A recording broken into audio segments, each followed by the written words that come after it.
Hola a todos y bienvenidos a Código Invertir. En este vídeo voy a explicarte 6 motivos por los que deberías invertir en bolsa. Aclararé por qué es el mejor activo para largo plazo, así como cómo podría beneficiarte del interés compuesto y protegerte contra la inflación. Uno de los principales motivos para invertir en bolsa es que es el activo más rentable a largo plazo. Esto es obvio en términos generales. Por ejemplo, una persona invirtiendo en un inmueble puede hacer mucho más dinero que otra persona invirtiendo en bolsa, si ese inmueble lo compra muy por debajo de su valor. ¿Qué ocurre? Que en términos generales la bolsa sí que es el activo más rentable a largo plazo, por encima de bonos, por encima de letras del tesoro, por encima de incluso el oro y por encima de, por supuesto, de la divisa, que pierde casi todo su valor con la inflación con el paso del tiempo. Como se puede ver en la imagen, la bolsa es el activo más rentable con una rentabilidad del 6,9%, esto en términos reales, incluida ya la inflación. El siguiente activo más rentable sería los bonos del tesoro, con una rentabilidad anualizada del 3,6%. Es curioso ver cómo el dólar, considerada la moneda más fuerte del mundo, pierde un 1,4% en términos reales anualmente. Esto es perder casi todo su valor con el paso del tiempo. Por lo tanto, una pésima idea sería dejar el dinero sin hacer nada en el banco o debajo del colchón. Si bien es cierto que la bolsa es el activo más rentable a largo plazo, con un 6,9% de rentabilidad anualizada en el paso del tiempo, incluyendo crisis como la de 1929, 2007 o la del COVID de 2020, incluyendo todo eso, siempre ha sido el activo más rentable a largo plazo. En cualquier caso, la bolsa no está exenta de riesgo. La bolsa al final es un activo que tiene mucha volatilidad. Y hay periodos en los que se gana mucho dinero y hay periodos en los que se pierde dinero. Es decir, el 6,9% anualizado no se hace de manera lineal, sino que hay años en los que se obtendrá muy buena rentabilidad y años en los que se tendrán pérdidas. Por salirme un poco del tema y por comentar una estrategia muy simple pero bastante efectiva a la hora de invertir en bolsa, esta sería, por ejemplo, invertir de manera recurrente con el paso del tiempo. O sea, ya sabemos que la inversión en bolsa es el activo más rentable a largo plazo, pues lo ideal sería invertir poco a poco una cantidad mensual, por ejemplo, o una cantidad trimestral, hacerlo sistemáticamente siempre y si hubiera bajadas en algún momento, hacer alguna aportación extra si es posible. Esto siempre, evidentemente, diversificando y conociendo bien los riesgos a los que nos estamos exponiendo. Si tenemos en cuenta la volatilidad de la bolsa, en este gráfico podemos ver la distribución de rentabilidades anuales desde 1825 hasta el año 2020. Como se observa, el 71% de las veces la bolsa termina el año en positivo y el 29% de las veces termina el año en negativo. Además, hay años más dolorosos que otros. Por ejemplo, en el año 1931 se perdió más de un 40%, en el año 1937 o 2008, que está más cercano, se perdió más de un 30%. Todos sabemos la teoría de que la bolsa tiene bastante volatilidad, tiene subidas y tiene bajadas. También entendemos que cuando hay bajadas es cuando realmente los inversores deberían de comprar o deberían de mantener sus posiciones porque realmente hay rebajas. Estás comprando la misma compañía a un descuento que antes no tenías. ¿Qué ocurre en la realidad? En la realidad ocurre que los inversores se ponen nerviosos cuando hay bajadas y cuando son prolongadas. Cuando un inversor lleva perdiendo dinero 2 años, lo que está es muy harto y lo que quiere hacer es vender toda su posición y olvidarse de la inversión en bolsa, no sé si para siempre, pero casi para siempre. Esto, bajo mi punto de vista, es un error porque cuando baja la bolsa realmente hay descuentos y es cuando tenemos que estar más activos comprando acciones. La bolsa es impredecible a corto plazo. Al final, nadie sabe lo que va a hacer la bolsa el año que viene. Siempre hay muchos gurús que dicen, vale, la bolsa va a subir un 15%, la bolsa va a bajar un 10%, el año que viene va a ser muy positivo o muy negativo. Pero realmente, absolutamente nadie sabe qué va a ocurrir el año que viene con la bolsa. Es totalmente impredecible. La mayoría de esos gurús, el 99%, siempre se equivocan. Siempre hay noticias, hay que escribir y es lógico, pero siempre se equivocan y no tiene sentido hacer ese tipo de estimaciones. Lo que sí tiene sentido es hacer una valoración de las compañías en las que sí quieres invertir, pensar en la generación de valor que ese tipo de empresa va a tener a largo plazo y invertir si tiene sentido o no. Al final, en el largo plazo, el valor y la evolución de la bolsa va a seguir con la evolución de los beneficios de cada compañía. Es mucho más predecible invertir a largo plazo que saber lo que va a hacer la bolsa en el corto plazo. Por lo tanto, aunque en la bolsa también hay que tener mucha cabeza, una cualidad imprescindible es tener mucho estómago y mucha disciplina. Ahora, ¿qué probabilidad tenemos de perder dinero en la bolsa con el paso del tiempo? Roder hizo un estudio sobre esto analizando cómo el tiempo afectaba a las inversiones. Los inversores que invertían a un mes tenían un 39,3% de probabilidad de perder dinero. Los que invertían a 3 meses tenían un 37,1% de probabilidad de perder dinero. Los que invertían a un año un 30,9, a 3 años un 22,1, a 5 años un 19,5, a 10 años un 11,5% y a 20 años, cuando ya ha pasado el largo plazo, solo el 0,1% de los inversores perdía dinero en el índice. Esto hay que remarcarlo, que es el índice y no son acciones concretas, sino que el índice al final es un conjunto, una cesta de los valores más importantes, en este caso el S&P 500 de Estados Unidos. Todos estos datos están ajustados a la inflación y lo que nos indica que al final el largo plazo va en beneficio de los inversores pacientes que son capaces de aguantar sus posiciones, de mantenerse y saber cómo funciona la bolsa, van a tener rentabilidades positivas con casi total seguridad, porque la bolsa a largo plazo, muy largo plazo, siempre ha sido alcista.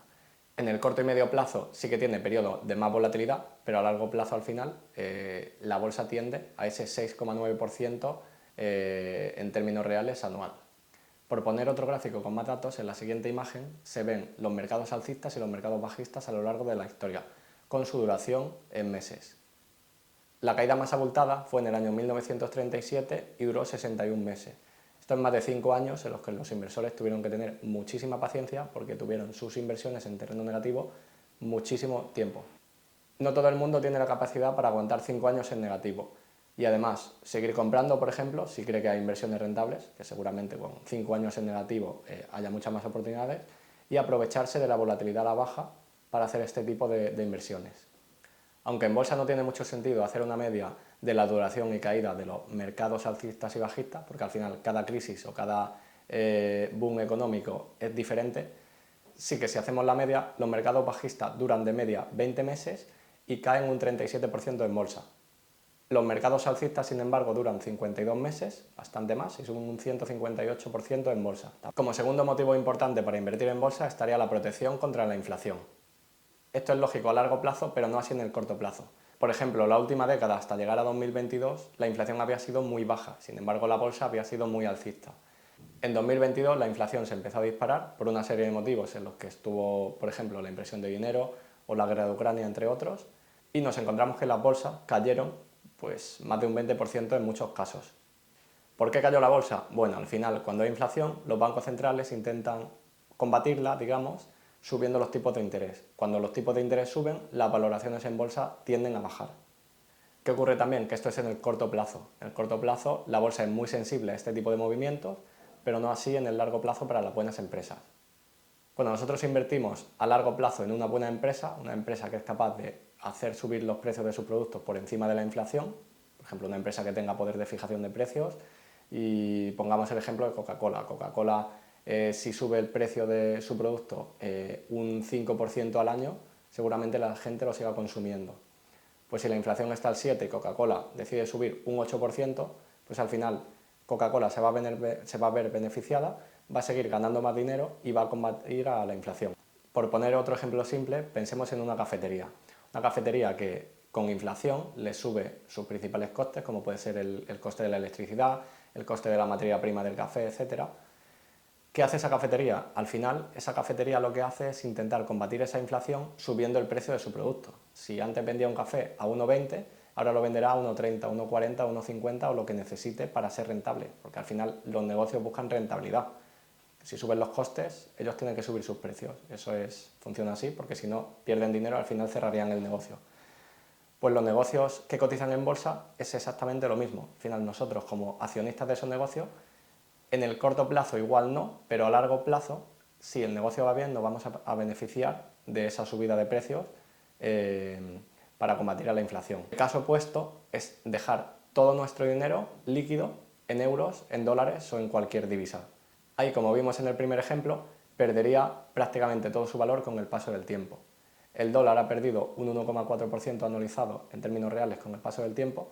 Si la inflación es de un 7 o un 8%, pues eso es mucho más. Y si estás en Argentina o en Venezuela, ya es que no, lo recomendable totalmente sería no tener divisa local de esos países con inflación bastante elevada. Por lo tanto, lo ideal sería tener justo el dinero en efectivo que necesitemos para nuestro día a día, vivir o incluso algún imprevisto, y el resto tenerlo, la mayoría, a ser posible, invertido. El tercer motivo para invertir en bolsa sería que nos podemos aprovechar del interés compuesto. Al invertir y reinvertir los beneficios en bolsa, nos aprovechamos de manera exponencial de la rentabilidad que podamos tener. Esto se ve muy fácil con un ejemplo en el que hay tres personajes: Marta, Juan Luis y Manuel. Como se ve en la imagen, estos invierten al 8% anualizado durante una serie de años hasta su jubilación. Sin embargo, empiezan en momentos diferentes. Por ejemplo, Marta empieza con 17 años, invierte 1.000 euros cada año desde los 17 hasta los 26, durante un periodo de 10 años. Juan Luis también invierte 10.000 euros, 1.000 euros al año, empezando desde los 27, justo 10 años más tarde que Marta. Y Manuel, invirtiendo también 1.000 euros al año, empieza 10 años más tarde que Juan Luis, 20 años más tarde que Marta, y no invierte solo 10.000, sino que invierte 32.000 en total hasta que se jubila. Pues total, ¿quién creéis que gana más dinero aquí? Pues en este caso Marta, siendo la que primero empezó con una suma total de 10.000 euros de inversión, que yo creo que esto lo puede hacer todo el mundo, invertir 10.000 euros durante 10 años, que es 1.000 euros al año, Marta consiguió más de 367.000 euros gracias al interés compuesto, con una única inversión de 10.000 euros repartida en 10 años. Por empezar muy joven, obtuvo esa cantidad. Juan Luis, que empezó 10 años más tarde que Marta, invirtió la misma cantidad durante 10 años también y obtuvo más de 170.000 euros.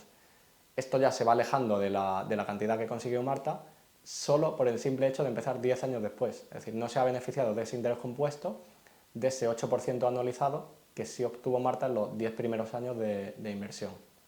Por último, Manuel, a pesar de haber sido el que más ha invertido, invirtió en total 32.000 euros en 32 años, solo obtiene 144.000 euros. Es decir, es el que más se ha esforzado, pero el que menos resultados ha obtenido.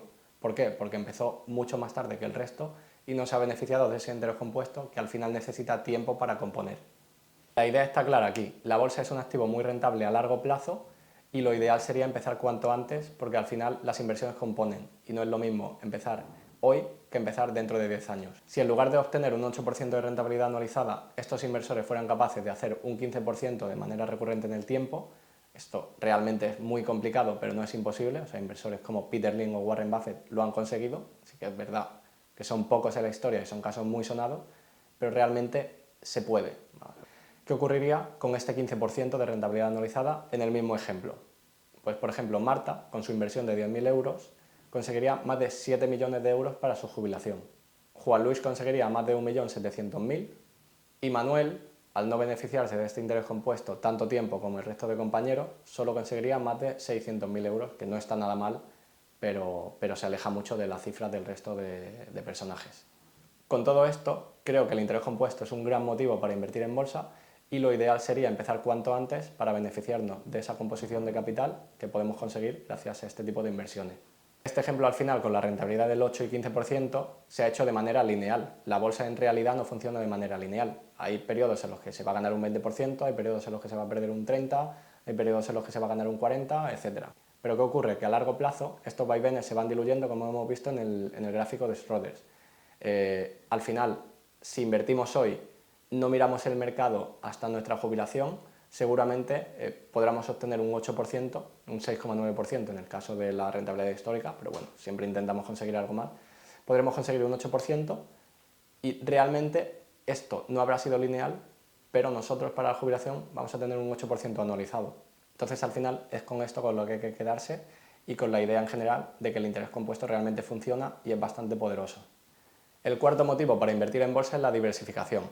Cuando nosotros invertimos, por ejemplo, en un negocio, en un inmueble, estamos poniendo todos los huevos en la misma cesta. Si el inmueble viene defectuoso, lo alquilamos y lo ocupan, o simplemente está alquilado y no nos pagan la renta, o cualquier tipo de cosas, o invertimos en un negocio y este va mal porque nuestros clientes no nos pagan, porque tenemos pérdidas, por cualquier tipo de motivo, tenemos todos los huevos en la misma cesta.